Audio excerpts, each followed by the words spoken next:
সিংহ দেখল অনেক প্রাণী ক্ষুধায় কষ্ট পাচ্ছে। সিংহ বুঝতে পারল নিজের ভুল। সবচেয়ে বেশি খাবার জোগাড় করতে পারবে সে বনে বিশেষ মর্যাদার জন্য ক্ষতিকর। তাই সে এক কৌশল করল। টুনটুনি উড়ে সিংহের কাছে গিয়ে শিয়াল, এক বুদ্ধিমান টুনটুনি আর এক শক্তিশালী সিংহ। সিংহ ছিল বনের রাজা। তার গর্জনে সবাই ভয় পেত, কিন্তু সে প্রায়ই নিজের শক্তির অহংকারে ভুল সিদ্ধান্ত নিত।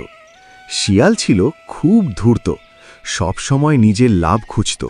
আর টুনটুনি ছিল ছোট হলেও বুদ্ধি ও সাহসে বড়দের থেকেও এগিয়ে। একদিন বনে ভয়াবহ খরা দেখা দিল। নদী শুকিয়ে গেল, খাবারও কমে এলো। সিংহ ঘোষণা করল, যে আমার জন্য সবচেয়ে বেশি খাবার জোগাড় করতে পারবে সে বনে বিশেষ মর্যাদা পাবে। শিয়াল মনে মনে ভাবল, এই সুযোগে সে নিজের ক্ষমতা বাড়াবে। সে অন্য প্রাণীদের কাছ থেকে খাবার কেড়ে নিয়ে সিংহকে দিতে লাগল। টুনটুনি দূর থেকে সব দেখছিল। সে বুঝতে পারল শিয়ালির এই কাজ বনের জন্য ক্ষতিকর। তাই সে এক কৌশল করল। টুনটুনি উড়ে সিংহের কাছে গিয়ে বলল, মহারাজ, শিয়াল আপনাকে খাবার দিচ্ছে ঠিকই, কিন্তু সে বনের প্রাণীদের দুর্বল করে দিচ্ছে। এভাবে চললে কেউ বাঁচবে না।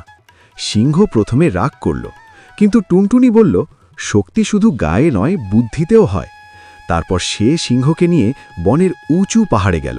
সেখান থেকে সিংহ দেখল অনেক প্রাণী ক্ষুধায় কষ্ট পাচ্ছে। সিংহ বুঝতে পারল নিজের ভুল। সে শিয়ালকে ডেকে বলল, আজ থেকে কেউ জোর করে খাবার নেবে না, সবাই মিলে ভাগ করে খাবে। শিয়াল লজ্জিত হল। সে ক্ষমা চাইল এবং নিজের ভুল স্বীকার করল। এরপর সবাই মিলে নতুন জলাশয় খুঁড়ল, খাবার জোগাড় করল। বনে আবার শান্তি ফিরে এলো।